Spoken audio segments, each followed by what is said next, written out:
Welcome to the 1000 GM Player Profiles. I'm Coach Q, your guide, and I'm here with Grandmaster Ivan Schitco from Moldova and the University of Dallas, Texas. Welcome, Ivan. How does it feel to be on the show? Yeah, thanks for having me. It's actually the first time I'm doing something like this. Of course, I have done interviews in the past, but none of them really were in this kind of format, like for a tournament, you know. So yeah, I'm excited and I'm ready to talk about the tournament and about everything else. Great, great. Yeah, you're talking about the upcoming Hollywood Masters tournament. It's October. You're probably preparing, or not. Are you preparing hard for the upcoming tournament? Yeah, I am. As a matter of fact, we are gonna have a training tournament at our university this weekend, and it's actually gonna be a FIDE-rated tournament, which is pretty cool. And this is the first time it happened while I was studying here. Great. So yeah, it's gonna happen tomorrow and after tomorrow, and after that, I'm gonna have one more tournament before the Hollywood tournament, and yeah, it's just to get some, training gains in. Of course, it's for rating. It's like it's always serious, Yeah. but still, I think very highly of that tournament. I wanted to play, and when the organizer texted me, I basically took the chance to play because a lot of great players, good prizes. So yeah, I'm definitely ready to bring my A game and yeah, compete against fellow grandmasters. Have you been to Los Angeles to Hollywood before? I actually haven't, and that adds up to the excitement for the whole tournament because I've been in the US for 1 year now. Great. So I came here last August, and I've traveled quite a bit. I'm pretty happy with my traveling. It was obviously all for chess, but I haven't been to California yet. And of course, like being from Europe, Los Angeles, that's that's definitely a destination you want to visit. So this is a good opportunity for me. Awesome, awesome. And well, yeah, first we'll welcome you to California. It's a great place. It's beautiful here. It won't be hot like Texas. So welcome. And so you mentioned that the organizer texted you. So for the viewers, you're a norm provider in this kind of situation. But you mentioned the big prizes. Is that the main thing that's attracting you to the tournament, or just gaining more rating points, or anything else like that? Yeah, so basically, right now my main goal in chess is to reach as high as possible. I have goals of becoming, first 2600 and then uh, ultimately 2700 Grandmaster. So that's my main goal, my long-term goal for now. So I prioritize tournaments which are really strong. And in this case, I mean, there are no doubts that this tournament is extremely filled with like very strong grandmasters. So that's one of the reasons why I'm playing. And usually, good prizes come in like together with very strong tournaments. So it's basically a win-win from both sides. As long as I just keep playing well, keep playing as I've been playing these past few months, it's gonna be a great experience for me. Great, great. And you're a pretty young player. How old are you again? I'm 19 years old. Okay, so you have a lot of chess future ahead of you, and you're playing on the University of Dallas, Texas team, correct? UTD, University of Texas Dallas, the other way around. Where are you in the your college team field? As far as are you, third, fourth board, or So actually, it changed quite a bit over the summer because this summer I had amazing results. I got my GM title. I represented Moldova at the Olympiad on the first board, wow? and some people probably have heard of our success. We got sixth place at the Olympiad, which was great. So Yeah. after that tournament, actually, our coach decided to make me the captain of the team. All So I right. will be, yeah, I mean, it's it's definitely an achievement, but I think it's deserved because I showed my skill and that I can play, shoulder to shoulder with the strongest players in the world. I play Magnus, I played Wow. Antala, Hari Krishna, I played all the guys. Let's So go. basically, I showed that I can play against them, and yeah, I'm gonna be representing the team as a captain at least this season. I hope that it won't change until I'm here, until I graduate. But for that, of course, I have to keep showing results, keep working, keep improving, and most of all, which I think is really important, and I want to really bring this to our team, is to be a leader for the team. Because if you're a leader and you show that you're fearless on the first board, that inspires the whole team. No matter what the team is, no matter what shape they're in, no matter what the circumstances are, if they see a good leader, they're gonna get inspired, and that's gonna bring good results for the team. So that's my goal for now. Oh man, that's amazing. Okay, let's put a pin in the Olympiad because we'll get back to that. I want to get back to that. That's incredible. What a result. Congrats as well. Sixth Thank place. you. That's insane. But so first though, before we get to that, because that's going to be very interesting. Um, had you heard of 1000 GM before this? So I've heard of this tournaments. I've seen a few of your tournaments broadcasted live, Yeah, like last summer, I think. Yeah, maybe that's right. spring. Yeah, so I saw some tournaments and I saw that the field was pretty strong. I like the tournaments and I kind of like it was always in the back of my mind. Of course, I didn't like look for tournaments like this, but I was always considering the option of playing a tournament if it would arise. And yeah, I mean, soon enough, I've been in the US for 1 month now, like as since the semester started, and I already got this invitation which basically I couldn't pass on because yeah, it's a golden opportunity I would say because the tournament is extremely strong and one thing which I like about it is that it's 9 rounds, right? Yeah, So I tend to enjoy 9 rounds more. It gives you the whole tournament experience. You get to play everyone. You get to be there for 5 days. So yeah, that's like everything together makes it a great training and a great opportunity to show, your class. that's excellent. Do you know what the first prize is off the top of your head? I've heard it, yeah. What is I it? know the first range. It's 10K from what I know. 10K. Okay, how would that change your life if you just won 10K from this tournament? Well, uh, for sure it would be a great prize to win. I've never won such a prize before. I think my highest monetary prize was like 1,500, Okay. which I actually won last month. So Wow. so yeah, it's I mean, at first when you start playing chess, you don't really think about prizes. You basically because if you think about prizes, as with anything in life, you're not gonna get too far. You just start by playing because it's your passion and you like it. Yeah. But then once you get good at it, like as the saying goes, if you do something well, do it for money, right? And yeah, it's basically been building up. I've been earning more and more prizes, and of course, it's important. I mean, I cannot deny that I want to win the prize and all that, but it's still not such a big concern for me. Like, Yeah. thankfully, I'm still in a pretty good financial situation. Of course, it will change my life for better, but yeah, I can. I also enjoy like just playing strong opponents. So. Yeah. Okay. Great. So yeah, one of the reasons that 1000 GM offers these kind of prizes is to attract players like you and higher rated players. Right. We have quite a few 2600 rated players playing, so that it can be a super Swiss, and so that players can earn their norms here in America, because you know in the last 10 years it's definitely changed, but 1000 GM wants to significantly change it, especially on the West Coast, and offer tournaments to create an ecosystem to produce, strong players, IMs, GMs, and financially sustain that. Um, and so I'm wondering what you think of, because you're from Moldova. What do you think the difference is between, say, chess in your country, where do you have financial support for players from the government or corporations? Because there's not that much here, so that's what we're trying to add and build. Yeah.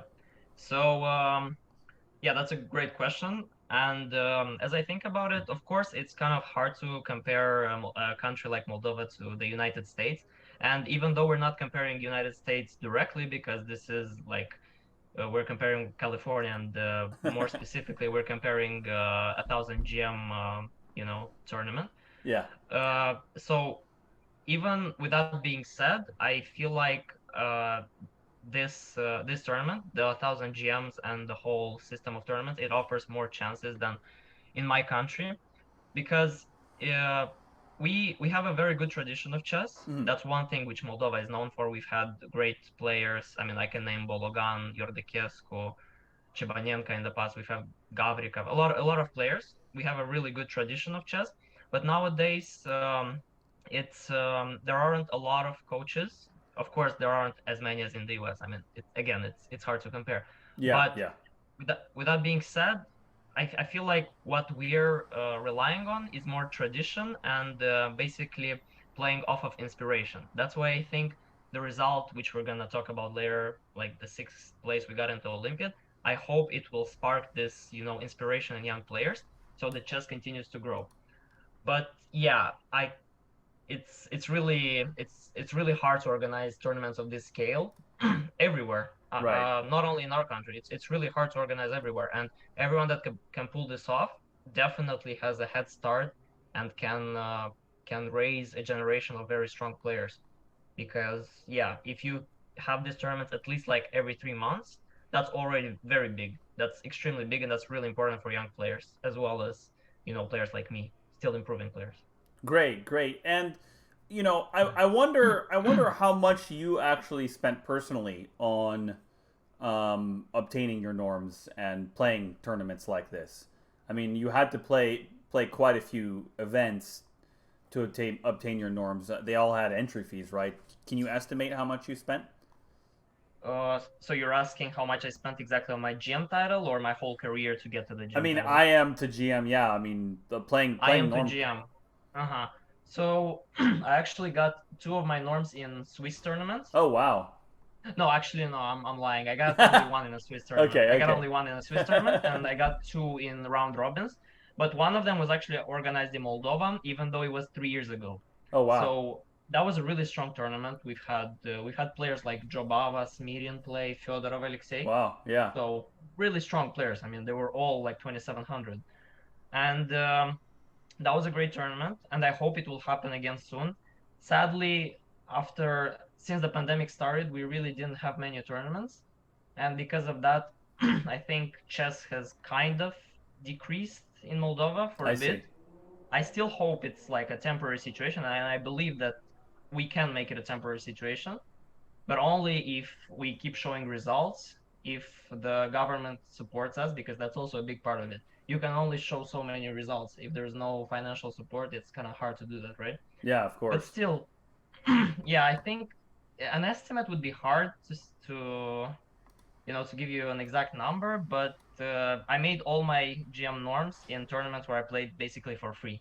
Oh wow. So That's great. yeah, yeah, that's for free. But of course, when I needed my rating, I had to travel. I had to, spend money on traveling, on Yeah. tournaments, all that. So yeah, it does add up, but I never really considered it. It was always an investment, basically, which I realized back then. That's great. That's great. And who supported you? Your parents or other family members?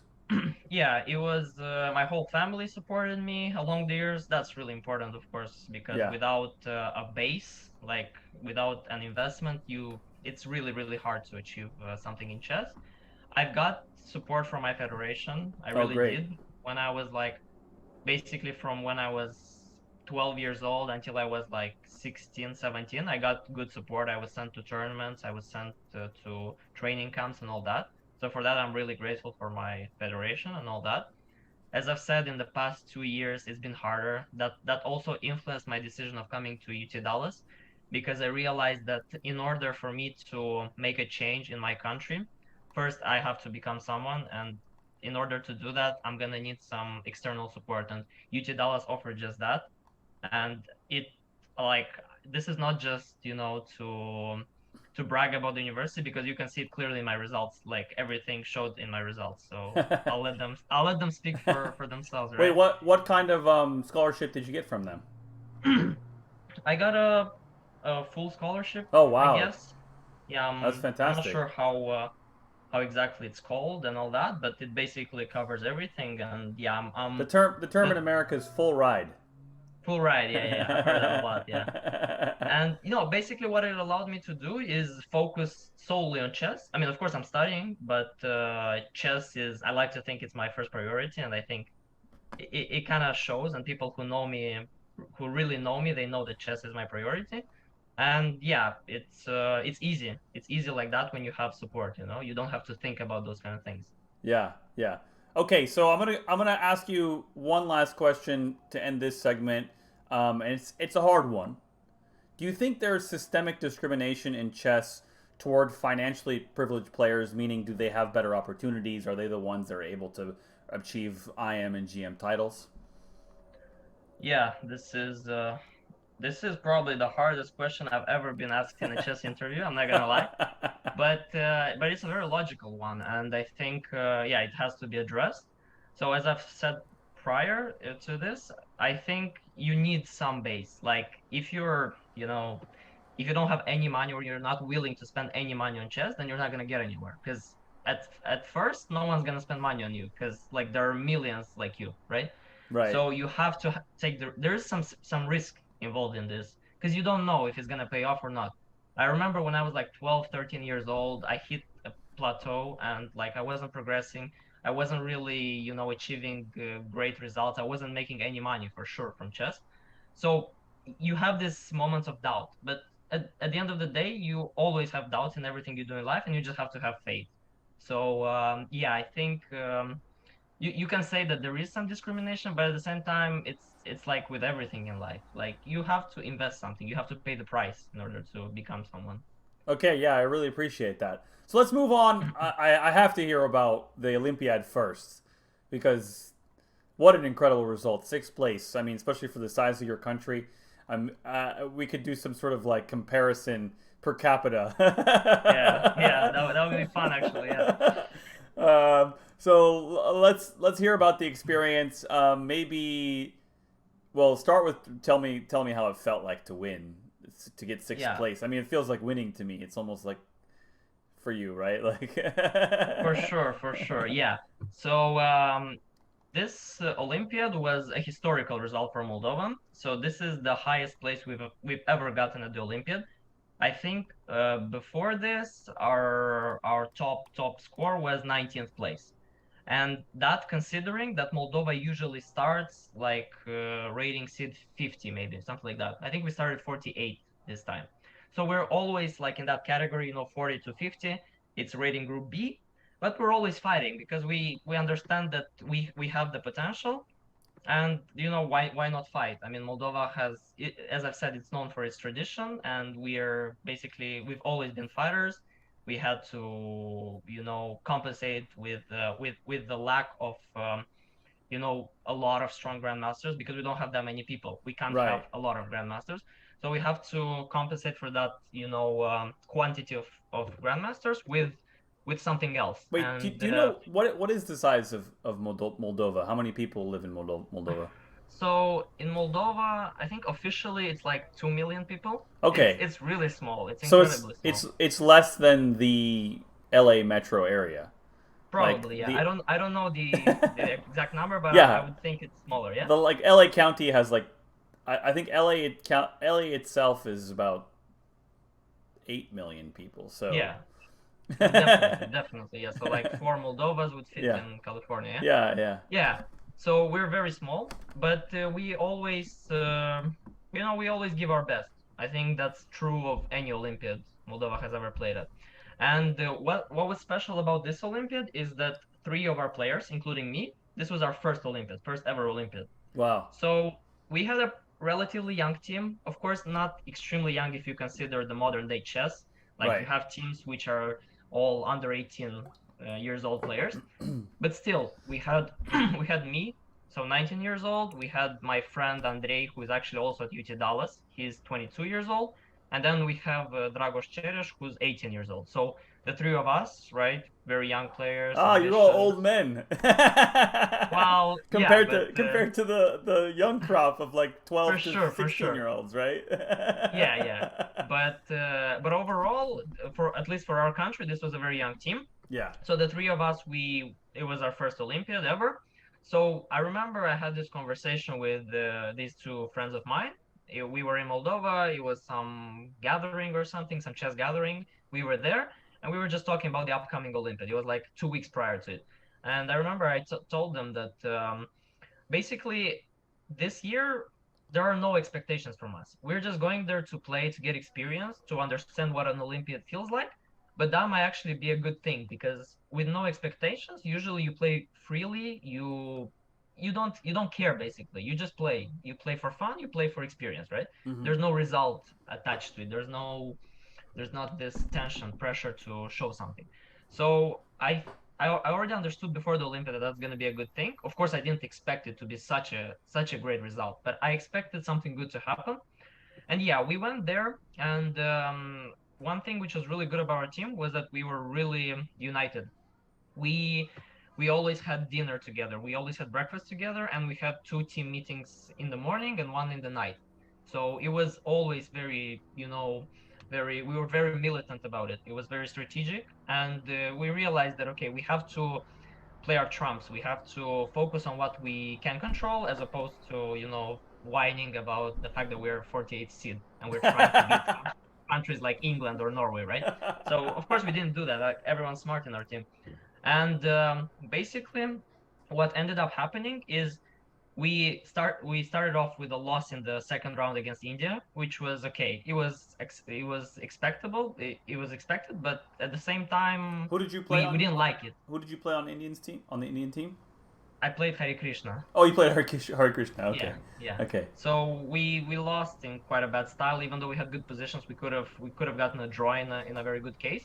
But still, we lost that game, and then we just started playing like with no stress whatsoever. And after that, we didn't lose one match. That's Nice. that's the funny thing about it. Wow, that's So incredible. so we were playing, and then at one point we realized that we're not losing to anyone. Like we played Turkey, we drew them. Then we play Greece, we draw them. So like we're playing very strong teams, but we don't lose, and everyone seems to like play extremely good chess. And towards the end, we just like our confidence skyrocketed, and everything became infinitely better. Basically, after we beat Romania, I think that's when we really, really understood that our Olympiad is just amazing, and we have to prolong this for as much as possible. And that was like the ninth round, so 2 rounds before the end. And after we beat Romania, because we usually lose to Romania, like we're brothers, we're very close to each other. We're neighbors, we're Yeah. neighboring countries, Yeah, but yeah. they're a lot stronger than us. Like they have a lot of financial support, they're a lot of players, all Yeah. that. Like they bought Raport now, and they're even the first seed at the European Club Cup, a Romanian team. Oh, So wow. it's I didn't know that. it's Their incredible what's first happening in seed. Romania. Wow. Yeah, they have Anand in their team on first base. Oh, okay, okay, okay. That makes sense. So it's extremely strong. So we beat them 3-1, which is Wow. which is like incredible for all of us. Who did you play on the And so Romanian team? I played Lupulescu, who Okay. is 2630, and that's actually my strongest win.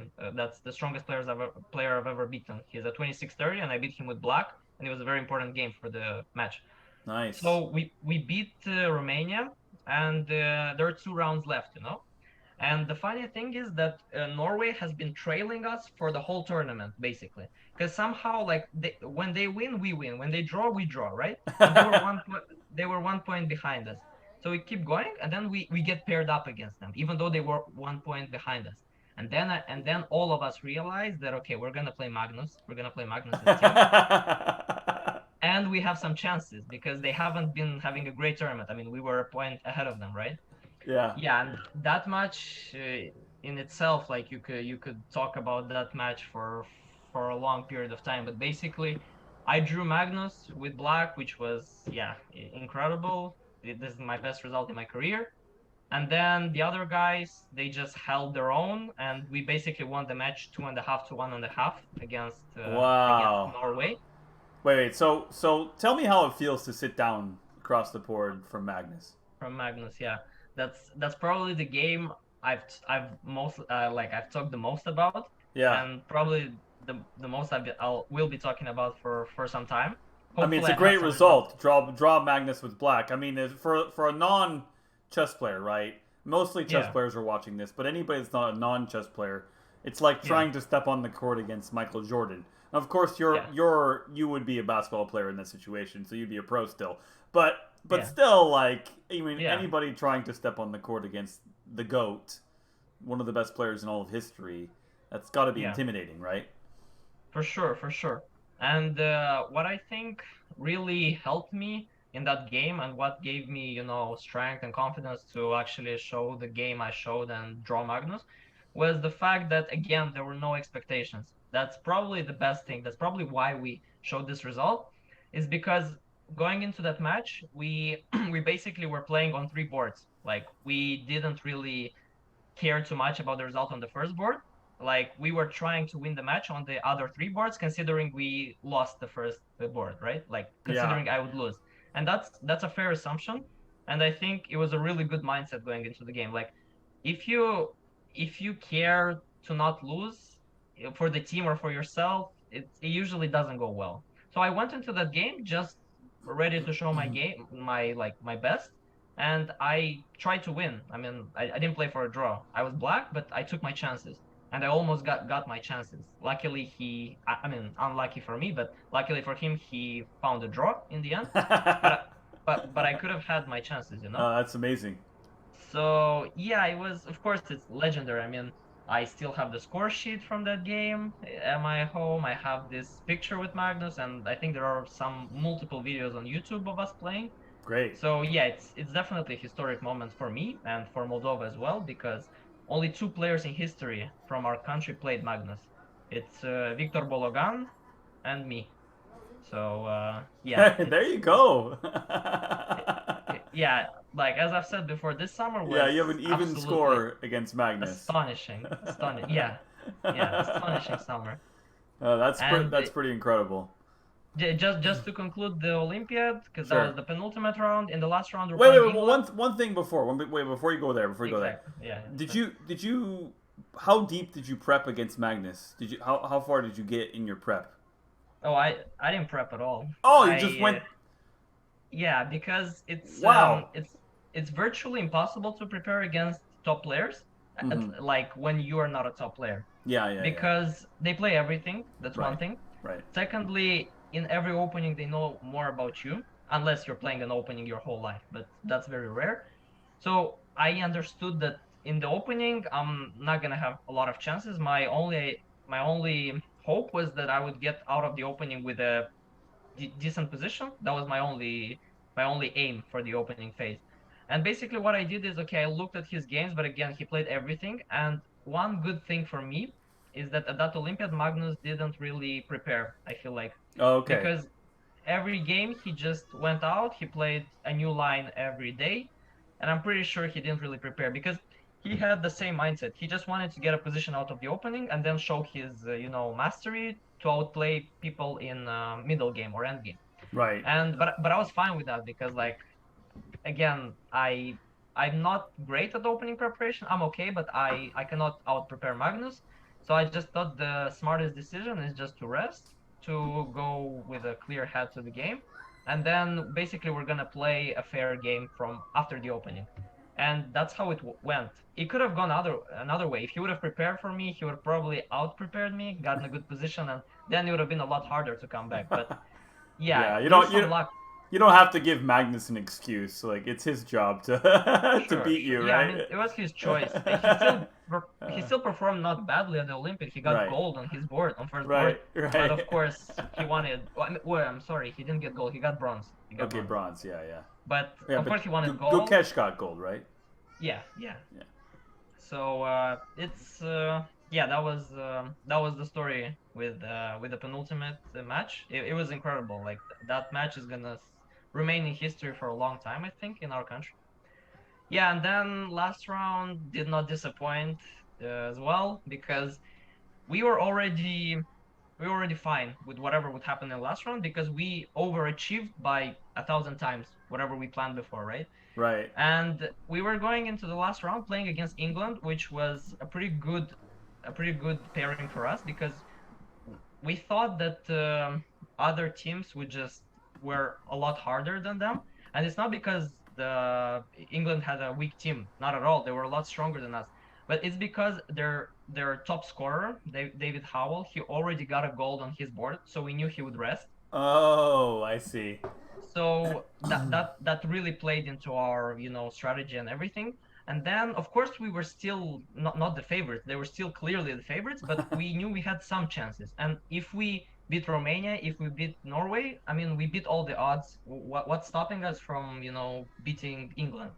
And yeah, as we planned it, we got our 2.5 points. I drew, third board drew, fourth board drew, and then on the second board, our player Vladimir Hamisevich, he pulled off a miracle and he won a lost position. But yeah, that's just chess. I mean, our tournament was going great and we won. I would say we deserved it because I mean, you don't get such results out of thin air, Yeah, sixth it's place at true. the Olympics. Yeah, it's true. You guys So had the tenacity, is what it sounded like. Sounded yeah, like you had just the pure will and drive to do it, and also exactly. what you're saying with the teamwork.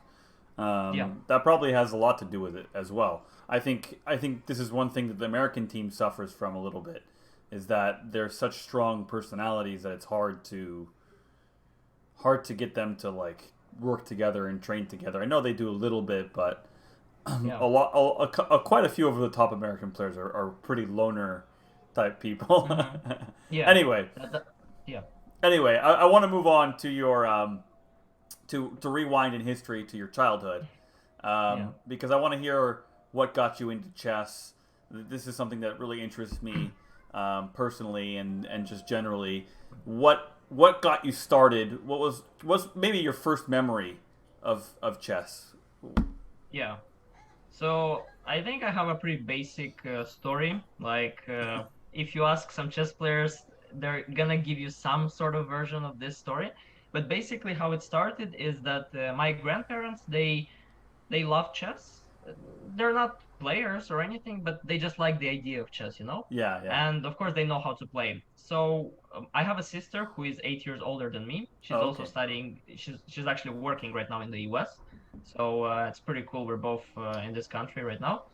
But basically, she was the first person to play chess semi-professionally in our family. Okay. And yeah, and so she started. She played for quite a bit of time. She played for like 5, 6 years. But then when she turned 12, she decided to prioritize other things. She was more into school. She always loved studying, and she's really good at it. So I mean, kudos to her. She found her calling, her stuff to do in her life. So basically, she focused on that, and she quit chess because you cannot Yeah. juggle so many things. So she quit chess. I think our family waited for like a year, and then my grandparents realized that there's another person who can try this game. And basically, when I turned 5, my grandfather he just took me to the local chess school. We had quite a few, but he took me to, I guess, the closest to our home. I don't even know how we got there, but basically he took me there, and I started training. I was 5 years old. I didn't really think much of it. I just thought, okay, I'm gonna spend some time here because that's what my grandparents want me to do. And honestly, I don't know if I would have continued with chess, but the thing that really motivated me to continue chess is that very quickly I started winning tournaments.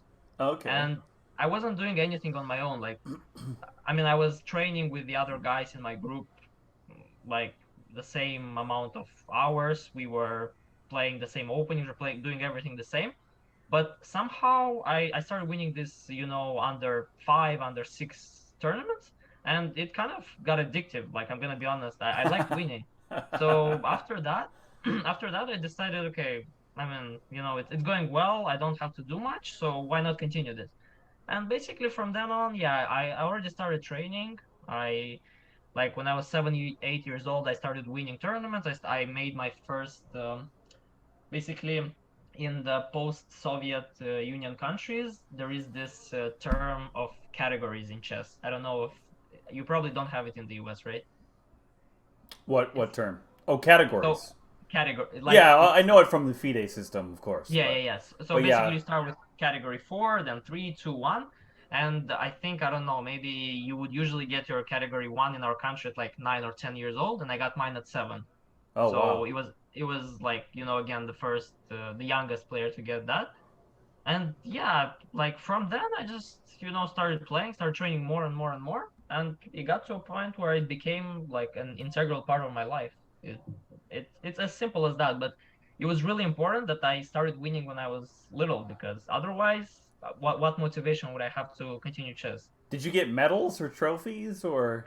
Yeah, usually you would get this, chocolate medals. You know that? Yeah, yeah, Like it's wrapped in a golden yeah, paper or whatever, but it's just chocolate. So yeah, you get that, you get some medals which are made of yeah. some metal or something. And So you wanted the chocolate? I see. That makes yeah, sense. Yeah. yeah, yeah. But no, but it seemed great because I was good at something Mhm. and I didn't have much to do at that point. I mean, I was going to school, but school, yeah, I was good at it, but couldn't, I didn't really like it. But chess, I started liking it a lot. And for that reason, I just stuck to it. So And it you got shot up me, to category 1, right? yeah, And yeah. then at that what age was that? You said 7? Yeah, 7, but like that was 1 month before I turned 8, but still 7, yeah. Okay, and then when did you become an FM? FM, yeah, that's you jumped like a Okay, whole wait. decade, I Okay, think. when did you plateau? You mentioned that you plateaued at Yeah. some point. You said that was like. So yeah, no, but just so you understand, basically category 7, category 1, that's like 1500 or Oh, 1600 okay, British. okay. Yeah. I don't think I So understood that. Okay, that makes yeah, yeah, yeah. sense. So it's like it's for kids, but still So I thought that it was was like 2000, but no, no, no, no. I was never a prodigy. I was never a right, right, prodigy. It, right, right. it was just like this Yeah, but that would be steady. crazy anyway. I don't Yeah, yeah, think yeah. Magnus was even that by the time he was 7. So. Probably, yeah. No, that's actually crazy, yeah. Yeah, yeah. No, but basically, I was never a prodigy. I was always decent, but I was never the best. Like if you look at modern day, even 19-year-olds, like if you're basically if you want to be a professional chess player, you basically have to be like 2650 at 19 years old or 2700, stuff like that. But that doesn't stop me, from playing and all that. But you But think yeah, that part of that is being from Moldova? Did you have, like, would you have had more access to events in other countries, well, or being in Europe, it didn't really matter?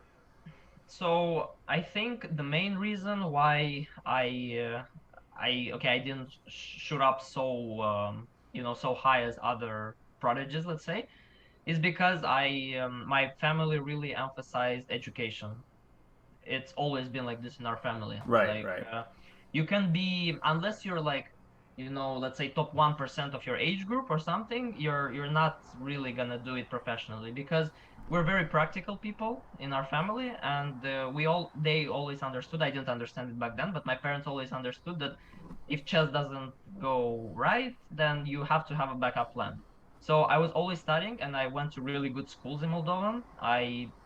I wasn't a straight A student, but I was really good in those schools. And at the same time, I was progressing steadily in chess. So, yeah, you could say that maybe if I wouldn't have gone to school and I dedicated all my time to chess, I could have been something. Yeah, yeah. I'm pretty sure I have the talent and the hard work to get there. But back then, it wasn't really a priority. Right. So, yeah, I think that explains it. Yeah. Yeah, and then basically the fact that you were winning tournaments was driving you on, right? Yeah. Okay, so then when did you hit your plateau? Because I do want to hear about that. That's always interesting. Yeah. So yeah, of course I had multiple plateaus. I don't even remember how many, but Yeah, that but the makes one, sense. No, it does make sense. Yeah, yeah, yeah. yeah, yeah, yeah. No, because it's like that in everything, and it's like plateaus teach you the most about your craft, basically, I think. So my most recent was actually 5 months ago, 6 months ago, but I think the one which was like the turning point, which was extremely, extremely important for me, was when I was 14, I think, 14 years old to 15 years old. So back then, I had some results. I was like, my rating wasn't very high at that point. I was 2300 maybe, something Okay. like that, which is not very good for 13 years, for 15 years old. It's not special, right? Yeah, yeah. But basically what happened is I wanted to quit chess because like school was getting really hard because I was in a good school, and also my chess results weren't anything spectacular. So I was like, yeah, I'm spending a lot of time on this. I'm working hard and nothing for like 1.5 year, 2 years. Like I've been stuck at the same place, you know? And so w the reason why I didn't quit chess is there are actually two reasons. So first of all, my family supported me very well. Especially my father at that point, he really managed to persuade me. He's really good at convincing people, like to not manipulating, but like persuading them for their good interest. Of course, he wants my best. He has my best interest at heart, right? He basically persuaded me to keep on pushing, even when it was extremely hard. So that was one thing. And secondly, there was an extremely important tournament, which basically turned my whole chess development around. So in 2018, so that was only 4 years ago. In Yeah. 2018, I was at this crossroads. I have to decide if I'm like only focusing on school or I'm still continuing with chess, even though it doesn't go really that well. But basically, there was this under 20 tournament, World Juniors tournament, which is a pretty big tournament. And Moldova was supposed to send two players. So my friend Andrei, who's at UTD, another friend of ours, Nikita Morozov. They're like 3 to 4 years older than me. And then they wanted to send a coach with them. So there would be two players and a coach. And the coach was supposed to be Dmitry Svetushkin. He was one of the strongest coaches Moldova has ever had. And basically, Dmitry Svetushkin, he decided to use the funds which were like allocated for this tournament, not to send him as a coach there, but to send me as a third player there, you Wow. know, which That's was great. in hindsight, that was the turning point of my career, basically. And I tell this to Wait, everyone, like shout him people, out one more time because that sounds very, very important. What's his name again? Dmitry Svetushkin. Okay, okay, Yeah, that's great. We should honor that. Um, yeah. okay, so then he sent you to the tournament. So basically he sent me to the tournament, and at that point I was like, yeah, I was 23, 2350 FIDE master with no IM norms, right? And I didn't feel like my chess was progressing for a very long time. Even though I had incremental, increase in my rating, it didn't really feel like anything. So I go into that tournament. It's I think it was like the biggest tournament I played. It was, there are usually like 50 grandmasters playing in that tournament. I've never competed in such a tournament before. Basically, I went to that tournament. We went together, so three guys. I was 15, the other guys were 18 and 19 years old. And yeah, believe it or not, I scored my first IM norm there, Wow, awesome. which was huge. That was like even now when I got my GM title, it didn't feel as good as when I got that first IM norm because I've been working so hard towards it. I wanted that norms, I wanted to feel how it feels like to get those norms finally, to start actually becoming a title player, with Yeah. norms and all that stuff. And I got my IM norm with the tournament was like back and forth, but I still got it from 10 rounds. There was an 11 round tournament. I got it, and even before I got it, I didn't think I got it, but the arbiter texted me because I knew him. He texted me. He told me, "Congratulations, you got a norm," and that was You didn't like, even know. yeah, That's great. That's great. that moment What when did you do? What did you do when you received the news? when I received that, I mean, I guess I was with the guys in the room, so I think they didn't play that well, and they were already IMs, and No. no, like of course at that point, like we weren't even competitors. Like I was a lot weaker than them. Right, right. So yeah, I mean, I just told them. Everyone was happy for me. I was Yeah. extremely happy. I was on like, I wasn't thinking about anything. I just got my norm, and yeah, of course, we had to celebrate. We had to. It was, yeah, that moment really created this trajectory upwards for me. And from after that tournament, I started working extremely hard on my own because up to that point I was working on my own a little bit, but most of it was done with coaches. But after I realized that I can do this, like I can actually compete with these players, I just started working like a dog basically after that. Like for the next, I don't know, 3 to 4 months, I worked for like 4 hours every day, something like that.